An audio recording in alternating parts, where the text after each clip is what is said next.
दोस्तों, यदि आपसे कहा जाए कि हमारी पृथ्वी के बाहर भी लोग रहते हैं तो क्या आप इस बात पर यकीन कर पाएंगे?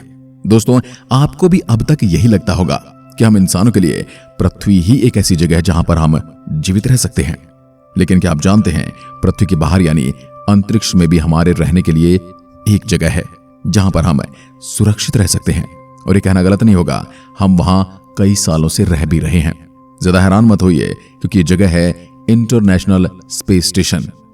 2 नवंबर 2000 का वो दिन था जब पहली बार इंसान इंटरनेशनल स्पेस स्टेशन में रहने गया था, और उसके बाद से आज तक इंसान इसमें रहता आ रहा है और ये एक पल के लिए भी खाली नहीं हुआ। तो आइए जानते हैं आज की इस वीडियो में कि अंतरिक्ष से जुड़ी कुछ ऐसी ही और मजेदार बातें। दोस्तों, क्या आप जानते कि पिछले 20 सालों से अंतरिक्ष में यही इंटरनेशनल स्पेस स्टेशन हम इंसानों का ठिकाना भी रहा है। और अब तक दोस्तों, इंटरनेशनल स्पेस स्टेशन पर $100 बिलियन से ज्यादा खर्च हो चुका है। इसलिए इसे दुनिया की बनाई हुई अब तक की सबसे महंगी चीज कहना गलत नहीं होगा। अब आपके मन में सवाल उठ रहा होगा कि अंतरिक्ष में ISS है कहां पर? तो दोस्तों, सबसे पहले तो आपको यह पता होना चाहिए कि हमारी पृथ्वी से 100 किलोमीटर ऊपर से अंतरिक्ष शुरू हो जाता है और इससे ऊपर स्थित है हमारा इंटरनेशनल स्पेस स्टेशन, जिसकी पृथ्वी से दूरी 400 किलोमीटर है। अब ऐसा भी नहीं है कि इंटरनेशनल स्पेस स्टेशन एक ही जगह पर टिका हुआ है, बल्कि ये हमारी पृथ्वी की लगातार परिक्रमा किए जा रहा है, और वह भी 28,000 किलोमीटर प्रति घंटा की रफ्तार से। यानी ISS को अपना एक चक्कर पूरा करने में धरती का सिर्फ 90 मिनट का ही समय लगता है। अब अगर सवाल पर आते हैं, अंतरिक्ष में स्पेस स्टेशन क्यों जरूरी है, तो दोस्तों इसका सीधा सा जवाब है रिसर्च और अनुभव हासिल करने के लिए। हम इंसान हमेशा से पृथ्वी को छोड़कर अन्य ग्रहों पर जीवन तलाशने की खोज में लगे हुए हैं, और ऐसा ही ग्रह हमने मंगल को खोज भी निकाला है। लेकिन उस तक पहुंचना इतना आसान भी नहीं है। इसलिए मंगल तक पहुंचने के लिए हमें 6 से 7 महीने का समय लगने वाला है, और ऐसे में वहां जाने और वापस पृथ्वी पर आने में ही हमें 3 साल का लंबा समय लग जाता है। अब इतने लंबे समय तक हम अंतरिक्ष में कैसे रहेंगे, कहां रहेंगे, और वहां रहकर हमारे साथ क्या क्या हो सकता है? इन सभी सवालों के लिए ही हम रिसर्च करना बहुत जरूरी समझते हैं, और इसलिए हमने इंटरनेशनल स्पेस स्टेशन का गठन किया है। और ये रिसर्च केवल अंतरिक्ष में रहकर ही की जा सकती है, और इसके लिए काम आता है हमारा इंटरनेशनल स्पेस स्टेशन, जहां पर रहकर इंसान अपनी पूरी रिसर्च कर सकता है। दोस्तों, वैसे तो अंतरिक्ष में जाना ही अपने आप में एक बड़ी चुनौती भरा काम है, पर हम इस समय इंटरनेशनल स्पेस स्टेशन में कई एस्ट्रोनॉट्स रह रहे हैं, और उनका काम वहां पर रिसर्च करना है, और वो लगातार रिसर्च करने में लगे हुए हैं। ये ISS 2 हिस्सों में बटा हुआ है, जिसमें पहला हिस्सा रूस का है और इस हिस्से में केवल वही अपनी रिसर्च करता है, और जबकि दूसरा हिस्सा USA का। लेकिन इस हिस्से में अमेरिका के साथ अन्य देशों के भी लैब हैं जहां वो रिसर्च करते हैं। अब आपको यह पता होना चाहिए कि ISS में एक समय में कितने लोग रह सकते हैं। तो दोस्तों, एक समय में यहां केवल 6 लोग ही रह सकते हैं, और जब उनकी रिसर्च पूरी हो जाती है तब दूसरे 6 लोग आकर इंटरनेशनल स्पेस स्टेशन में रहते हैं। वैसे एक बार इसमें 13 लोग भी रह चुके हैं, और अब तक 240 लोग यहां तक जा चुके हैं। 6 महीने का समय बिताने के बाद एस्ट्रोनॉट्स वापस धरती पर आ जाते हैं। अब अगला सवाल है कि एस्ट्रोनॉट्स ISS में कैसे रहते हैं? अंतरिक्ष में तापमान बहुत कम रहता है, वहां वैक्यूम होता है और प्रेशर 0 रहता है, और स्पेस स्टेशन के अंदर तापमान और प्रेशर दोनों ही मेंटेन करके रखना पड़ता है। और बाहर जाने के लिए एयर लॉक का प्रयोग किया जाता है, जो कि 2 दरवाजों वाला एक कमरा होता है, जिसका एक दरवाजा ISS से जुड़ा होता है और दूसरा दरवाजा बाहर खाली अंतरिक्ष की तरफ होता है।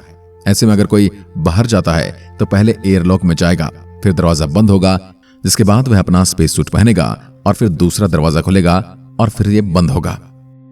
दोस्तों, ISS में रहने के लिए एस्ट्रोनॉट को स्पेस सूट पहनने की जरूरत भी नहीं पड़ती है, क्योंकि वहां पर एनवायरनमेंट ऐसा बनाया गया है जिसे आप धरती पर महसूस करते हैं। एस्ट्रोनॉट्स का काम स्पेस स्टेशन में रिसर्च करना ही नहीं होता, बल्कि उन्हें स्पेस स्टेशन को मेंटेन भी करना होता है। जैसे कई बार उन्हें बाहर निकलना पड़ता है, स्पेस वॉक करना पड़ता है। स्पेस वॉक यानी खाली वैक्यूम में चलना। जब स्पेस में जाने के लिए उन्हें स्पेस सूट पहनना पड़ता है। ISS में सबसे बड़ा बदलाव जो होता है वो ग्रेविटी को लेकर होता है, क्योंकि इंटरनेशनल स्पेस स्टेशन के अंदर आपको ग्रेविटी फील ही नहीं होती। अब हमारी पृथ्वी गोल है और फिर भी हम इससे चिपके हुए हैं, और इसका कारण है ग्रेविटी। आपने भी कभी गौर किया होगा कि जब धरती गोल है तो हम गिरते क्यों नहीं? वो है सिर्फ ग्रेविटी के कारण। पृथ्वी का अपना गुरुत्वाकर्षण बल है, जबकि इंटरनेशनल स्पेस स्टेशन के अंदर बहुत ही कम ग्रेविटी रहती है। वैसे अंतरिक्ष में भी ग्रेविटी फील तो होती है, लेकिन ISS में ये इसलिए फील नहीं होती क्योंकि वह बहुत ही तेज गति से चल रहा है। इसलिए उसमें एस्ट्रोनॉट्स हवा में तैरते रहते हैं, बैठ नहीं सकते, लेट नहीं सकते, यहां तक वो खड़े भी नहीं हो सकते। अब अगर इन एस्ट्रोनॉट्स को सोना होगा तो उनके लिए कई स्लीपिंग स्टेशन बने हैं, जिसमें खुद को एक बैग से बांध लेते हैं ताकि नींद में वो इधर उधर न हो जाए हवा में। वहीं इंटरनेशनल स्पेस स्टेशन में टॉयलेट भी अलग है। स्पेस स्टेशन में माइक्रो ग्रेविटी टॉयलेट लगाए गए हैं, जो कि हवा से मल और मूत्र को खींचते और उससे एक जगह पर इकट्ठा करते हैं। ISS में एस्ट्रोनॉट्स को कम से कम 2 घंटे एक्सरसाइज करना जरूरी होता है। ISS वैसे दोस्तों किसी एक देश का नहीं, बल्कि इसे कई देशों की स्पेस एजेंसियां मिलकर चला रही हैं, जिसमें अमेरिका की नासा, रूस की पोकोमॉस, कनाडा की CSA, जापान की JAXA और यूरोप के कई देशों की सामूहिक स्पेस एजेंसी ESA यानी यूरोपियन स्पेस एजेंसी। अब सवाल ये उठता है कि सब लोग एक साथ कैसे आए, जबकि USA और रशिया तो दोनों राइवल कंट्रीज हैं।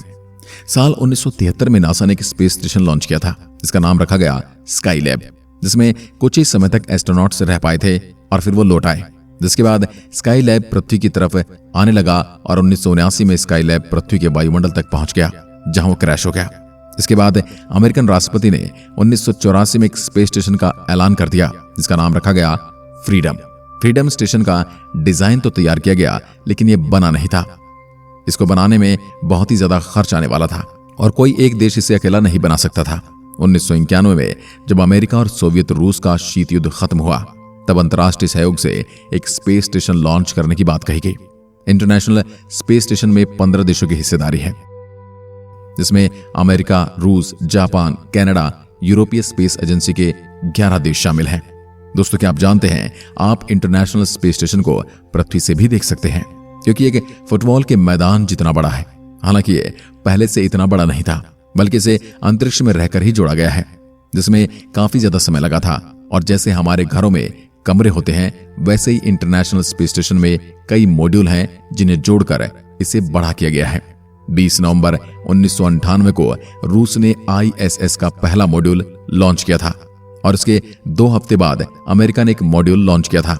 इसके बाद से दोनों ही मॉड्यूल इंटरनेशनल स्पेस स्टेशन के साथ ही जुड़े हुए हैं।